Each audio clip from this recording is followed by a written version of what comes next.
വിശന്ന് ഭ്രാന്ത് പിടിക്കുന്ന അവസ്ഥയാണ് ഇപ്പോൾ വൈകിട്ട് ഇവിടെ എല്ലാവർക്കും. അങ്ങനെ എന്തുണ്ടാക്കുക എന്നുള്ളൊരു ചിന്തയ്ക്കൊടുവിൽ ഞങ്ങൾ എത്തിയതാണ് വെജിറ്റബിൾ മോമോസ്. ഫസ്റ്റ് ടൈം ഉണ്ടാക്കി നോക്കിയാണ്, പക്ഷെ നോക്കിയപ്പം ഈസി ആയിട്ട് ഉണ്ടാക്കാൻ പറ്റുമെന്ന് കണ്ടുകൊണ്ട് തന്നെ ഓടിപ്പോയി, ഒന്നും ഉണ്ടായിരുന്നില്ല ഇവിടെ, ഓടിപ്പോയി പച്ചക്കറിയൊക്കെ മേടിച്ചിട്ട് വന്ന് നന്നായിട്ടൊന്ന് അരിഞ്ഞ് ഉപ്പിലിട്ട് വെച്ചിട്ടുണ്ടായിരുന്നു. ഉപ്പിലിട്ട് വയ്ക്കണമല്ല, ഉപ്പ് ചേർത്ത് വെച്ചിട്ടുണ്ടായിരുന്നു.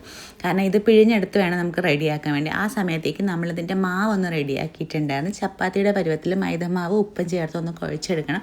കുറച്ച് സൺഫ്ലവർ ഓയിലും കൂടെ ആഡ് ചെയ്ത് കൊടുക്കണം കേട്ടോ. അതിനുശേഷം ഒരു പാൻ വെച്ച് അതിലേക്ക് ബട്ടർ ഇട്ടിട്ട് ബട്ടർ ഒന്ന് ചൂടായി വരുമ്പം ഈ പച്ചക്കറികൾ നമ്മൾ നന്നായിട്ട് ഞാൻ നേരത്തെ പറഞ്ഞ പോലെ പിഴിഞ്ഞെടുത്ത് വെള്ളം കളഞ്ഞാണ് ഇതിലേക്ക് ആഡ് ചെയ്യുന്നത്. അപ്പോൾ ഞാൻ എടുത്തിട്ടുള്ള പച്ചക്കറി എന്ന് പറഞ്ഞാൽ ക്യാബേജ്, ക്യാരറ്റ്, സവാള, പച്ചമുളക്, പിന്നെ മല്ലിച്ചെമ്പ്. ഇത് നല്ല ഹൈ ഫ്ലെയിമിൽ വെച്ച് നന്നായിട്ടൊന്ന് സോട്ട് ചെയ്തെടുക്കണം.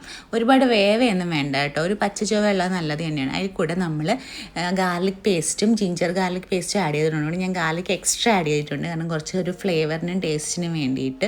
അപ്പോൾ ഇത് നല്ല ഹൈ ഫ്ലെയിമിലിട്ട് തന്നെ ചെയ്യാൻ മറക്കരുത്, കാരണം എന്നാലേ അതിനൊരു ടേസ്റ്റ് വരുള്ളൂ. അപ്പോൾ ബട്ടറാണ് ബെസ്റ്റ്. സൺഫ്ലവർ ഓയിലായാലും ഓക്കെയാണ്. അപ്പുക്കുട്ടൻ കൊതി നോക്കിയൊന്ന് നിൽക്കുന്ന ഒരു ഫോട്ടോയാണ് കേട്ടോ, ഇതൊന്നും തോന്നരുത്.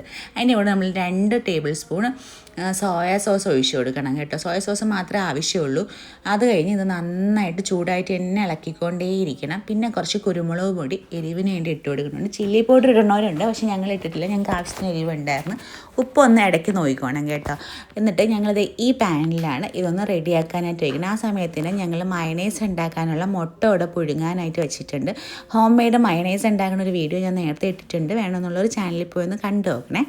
അത് കഴിഞ്ഞിട്ട് നമ്മൾ മാവെടുത്ത് ചപ്പാത്തിക്ക് പരത്തണ പോലെ നന്നായിട്ടൊന്ന് പരത്തിയെടുക്കണം. നല്ല തിന്നായിട്ട് പരത്തിയെടുക്കണം കേട്ടോ. അപ്പോൾ കുറച്ച് മാവും കൂടെ ആഡ് ചെയ്ത് പരത്തി കഴിഞ്ഞാൽ നന്നായിട്ട് വരും. പിന്നെ അതൊന്ന് ഷേപ്പ് ചെയ്തെടുക്കണം. എനിക്കൊന്നും കിട്ടാത്തതുകൊണ്ട് ഞാൻ കപ്പും വേറെ പാത്രത്തിൻ്റെ അടപ്പൊക്കെ വെച്ചാണ് അഡ്ജസ്റ്റ് ചെയ്ത്. പിന്നെ ഇതിലേക്ക് ഓരോ സ്പൂൺ ഫില്ലിങ്സും കൂടെ ആഡ് ചെയ്ത് നമുക്ക് ഇഷ്ടമുള്ള ഷേപ്പിൽ മടക്കിയെടുക്കുക. അത് ഓട്ടോമാറ്റിക്കലി മടങ്ങി വരും കേട്ടോ, അതിലൊന്നും ആരും ടെൻഷൻ അടിക്കേണ്ട ആവശ്യമില്ല. അപ്പം ഞാൻ ഫസ്റ്റ് ടൈം ആയതുകൊണ്ട് എനിക്ക് ആദ്യമൊന്നും ശരിയാവുന്നുണ്ടായിരുന്നില്ല, പിന്നെ ആയപ്പോൾ റെഡിയായി വന്നിട്ടുണ്ടായിരുന്നു.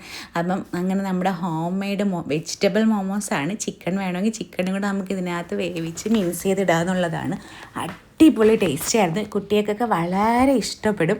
ഇവിടെ ഉണ്ടാക്കി വച്ചത് മാത്രമേ ഉള്ളൂ, വേറെ വീഡിയോ എടുക്കാൻ വേണ്ടി എനിക്ക് കിട്ടിയില്ല, കാരണം അപ്പോഴത്തേക്ക് അത് കഴിഞ്ഞു പോയിട്ടുണ്ടായിരുന്നു. അങ്ങനെ ഞങ്ങൾ എന്തായാലും അടിപൊളിയായിട്ട് ട്രൈ ചെയ്ത് നോക്കി കഴിച്ചിട്ടുണ്ടായിരുന്നു. എല്ലാവർക്കും ഇഷ്ടമായി, അമ്മുമ്മ തൊട്ട് അപ്പക്കുട്ടന് വരെ ഇഷ്ടമായിട്ടുണ്ടായിരുന്നു. അടുത്ത തവണ ട്രൈ ചെയ്യുമ്പോൾ ഞാൻ ആഫ്റ്റർ വീഡിയോ കൂടി ഇട്ടേക്കാം.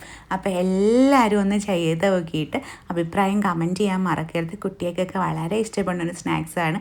കുറച്ച് ഇൻഗ്രീഡിയൻസ് മതി, ഈസി ആയിട്ട് ഉണ്ടാക്കാനും പറ്റും. അപ്പോൾ ഇഷ്ടപ്പെട്ട ചാനലൊന്ന് സബ്സ്ക്രൈബ് ചെയ്യാൻ മറക്കല്ലേ. Tata, bye bye.